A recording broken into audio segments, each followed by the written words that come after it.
আংশিক সূর্যগ্রহণ 21শে সেপ্টেম্বর 2025 রবিবার। আজকে আমরা সারা বিশ্বের গ্রহণের সময়সূচি এবং গ্রহণে কি কি বর্জনীয় কি কি করবেন সেই বিষয়ে জেনে নেব। 21শে সেপ্টেম্বর 2025 রবিবার হতে যাচ্ছে এই আংশিক সূর্যগ্রহণ। তবে ভারত, বাংলাদেশ সহ এশিয়া মহাদেশে অদৃশ্য থাকবে এই আংশিক সূর্যগ্রহণ। সমগ্র বিশ্বের খুব অল্প জায়গায় দৃশ্যমান হবে এই আংশিক সূর্যগ্রহণ। দৃশ্যমান হবে নিউজিল্যান্ড, পূর্ব অস্ট্রেলিয়ার ক্যানবেরা, সিডনি, তাসমানিয়া, ফিজি, পলিনেশিয়ার দক্ষিণাংশে এবং অ্যান্টার্কটিকার পশ্চিমাংশে দৃশ্যমান হবে। এই আংশিক সূর্যগ্রহণের গ্রাসমান 0.855। গ্রহণের স্থিতিকাল 4 ঘন্টা 24 মিনিট। এই আংশিক সূর্যগ্রহণ দেখতে পাবেন সমগ্র বিশ্বের মাত্র 1,66,00,000 মানুষ, অর্থাৎ সমগ্র বিশ্বের মোট জনসংখ্যার 0.20% মানুষ এই সূর্যগ্রহণ দেখতে পাবেন। খুবই কম পরিসরে হচ্ছে। চলুন আমরা সারা বিশ্বের গ্রহণের সময়সূচি জেনে নিই। প্রথমে আমরা জানব যে সকল স্থানে দৃশ্যমান। পূর্ব অস্ট্রেলিয়ার ক্ষেত্রে গ্রহণ শুরু হবে 22শে সেপ্টেম্বর ভোর 3:30 থেকে, সমাপ্তি সকাল 7:54। নিউজিল্যান্ড এবং ফিজির স্থানীয় সময় অনুযায়ী 22শে সেপ্টেম্বর ভোর 5:30 থেকে শুরু হবে এবং সমাপ্তি হবে সকাল 9:54। ভারতে অদৃশ্য থাকছে। ভারতের সময় অনুযায়ী গ্রহণ শুরু 21শে সেপ্টেম্বর রাত্রি 11টা থেকে, পরদিন ভোর 3:24 পর্যন্ত। বাংলাদেশে অদৃশ্য, গ্রহণ শুরু রাত্রি 11:30 থেকে, পরদিন ভোর 3:54। নেপালের ক্ষেত্রে গ্রহণ শুরু রাত্রি 11:15 থেকে, সমাপ্তি ভোর 3:39।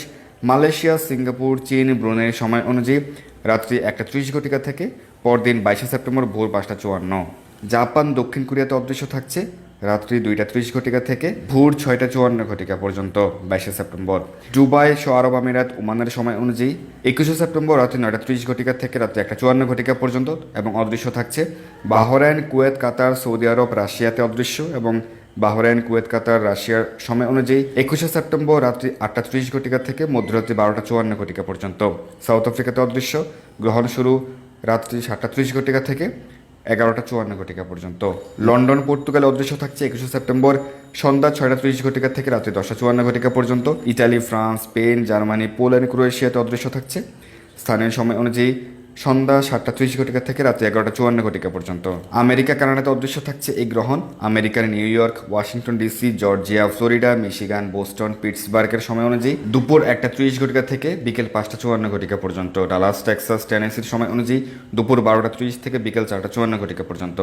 ক্যালিফোর্নিয়া সময় অনুযায়ী সকাল 10:30 থেকে দুপুর 2:54 পর্যন্ত। কানাডার মন্ট্রিয়াল, টরন্টো, অটোয়া, অন্টারিওর সময় অনুযায়ী দুপুর 1:30 থেকে বিকেল 5:54। ব্রিটিশ কলাম্বিয়ার সময় অনুযায়ী সকাল 10:30 থেকে দুপুর 2:54। ব্রাজিল, আর্জেন্টিনা, চিলিতে অদৃশ্য থাকছে দুপুর 2:30 থেকে সন্ধ্যা 6:54। পেরু, কলম্বিয়াতে দুপুর 12:30 থেকে বিকেল 4:54। অনেকের মন্তব্য হচ্ছে সূর্যগ্রহণ তো দিনের বেলায় হয়, তাহলে ভারত বাংলাদেশ এটি রাতে কেন? এর উত্তর হচ্ছে এই সূর্যগ্রহণের মূল কেন্দ্র নিউজিল্যান্ডে। তাই নিউজিল্যান্ড, ফিজির সময় অনুযায়ী দিনের বেলাতেই হচ্ছে সূর্যগ্রহণ সকালের দিকে। সেই সময়ের হিসেবে তখন ভারত বাংলায় রাত, তাই ভারত সহ এশিয়ার সময় অনুযায়ী সেটি রাত হয়ে যাচ্ছে। পরবর্তী সূর্যগ্রহণ হবে 2026 খ্রিস্টাব্দের 17 ফেব্রুয়ারি। তো গ্রহণের সময় কী কী বর্জনীয়? গ্রহণের সময় খাবার গ্রহণ করা, রান্না, তেল মালিশ করা, পানীয় জল গ্রহণ করা প্রভৃতি ত্যাগ করা, চুল আঁচড়ানো, দাঁত ব্রাশ করা, পরনিন্দা, ঘুমানো প্রভৃতি ক্রিয়াকলাপে জড়িত থাকা বর্জনীয়। গর্ভবতী মায়েদের ক্ষেত্রে বাইরে বের হওয়া বা সূর্যের দিকে, চন্দ্রের দিকে তাকানো বর্জনীয়, এবং বস্ত্র সেলাই করা এবং অন্য কোনো বিষয় চিন্তা করা। তো গ্রহণের সময় কী কী করবেন? গ্রহণের সময় বেশি বেশি হরিনাম জপ, কীর্তন, শাস্ত্র পাঠ, অধ্যয়ন, আলোচনা করা উচিত। কৃষ্ণকথা শ্রবণ, কীর্তন মেলা, হরিনাম সংকীর্তন শ্রবণ করতে পারেন। গর্ভবতী মায়েদের ক্ষেত্রে জপমালা জপ করতে অনিচ্ছুক হলে বা সমস্যা হলে, যেহেতু অনেকের ক্ষেত্রে হাতের আঙুল সোজা রাখেন, সেক্ষেত্রে মুখে মুখে হরিনাম জপ কীর্তন করবেন। কৃষ্ণকথা শ্রবণ, হরিনাম সংকীর্তন শ্রবণ করবেন। তো ভারত বাংলাদেশের ক্ষেত্রে যেহেতু অধিক রাতেই হচ্ছে, তাই আপনারা ভোরবেলায় স্নান করে নেবেন। অন্যান্য স্থানের ক্ষেত্রে গ্রহণ শেষ হওয়ার পরে আপনারা স্নান করবেন এবং শুদ্ধ ব্রাহ্মণ বৈষ্ণবকে সম্ভব হলে দান করতে পারেন। এবং যে সকল স্থানে গ্রহণ দৃশ্যমান সেক্ষেত্রে রান্নাকৃত খাবার ফেলে দিয়ে চুলা ধুয়ে মুছে রান্না করতে পারেন। চাল, কাঁচা সবজি, ফল প্রভৃতি দ্রব্যে বা শুকনো খাবারে তুলসীপত্র রেখে দিতে পারেন। তো গ্রহণের সময় কি পূজা দেওয়া যাবে? গ্রহণকালে ভগবানের সেবা পূজা, আরতির সময় পড়লে মন্দিরে ভগবানের সেবা পূজা আদি যথারীতি চলে। তো গ্রহণের সময় অবশ্যই ভগবানের সেবা পূজা আদি করতে পারবেন। নিউজিল্যান্ড, ফিজি, পূর্ব অস্ট্রেলিয়া সহ যে সকল স্থানে গ্রহণ দৃশ্যমান হবে সেই সকল স্থানে অবশ্যই গ্রহণের নিয়মাবলী পালন করতে হবে। ভারত, বাংলাদেশ, মধ্যপ্রাচ্যের দেশসমূহ, এশিয়া, আফ্রিকা, আমেরিকা প্রভৃতি যে সকল স্থানে এই সূর্যগ্রহণ অদৃশ্য, সমগ্র পৃথিবীর বেশিরভাগ স্থানে কিন্তু অদৃশ্য থাকছে, তাই তাদের ক্ষেত্রে এই নিয়মাবলী পালন বাধ্যতামূলক নয়। তবে কেউ চাইলে গ্রহণের নিয়মাবলী পালন করতে পারেন, যেহেতু এই গ্রহণ আমাদের গ্রহেই হচ্ছে। তবে গর্ভবতী মায়েদের ক্ষেত্রে গ্রহণের নিয়মাবলী পালন করাই উত্তম, যাতে গ্রহণের সময় নির্গত রশ্মির প্রভাব যেন সন্তানের কোনো প্রকার সমস্যা না করে। তো গ্রহণের নিয়মাবলী কিন্তু কুসংস্কার নয়, এটি শাস্ত্রীয় এবং বৈজ্ঞানিকভাবে স্বীকৃত।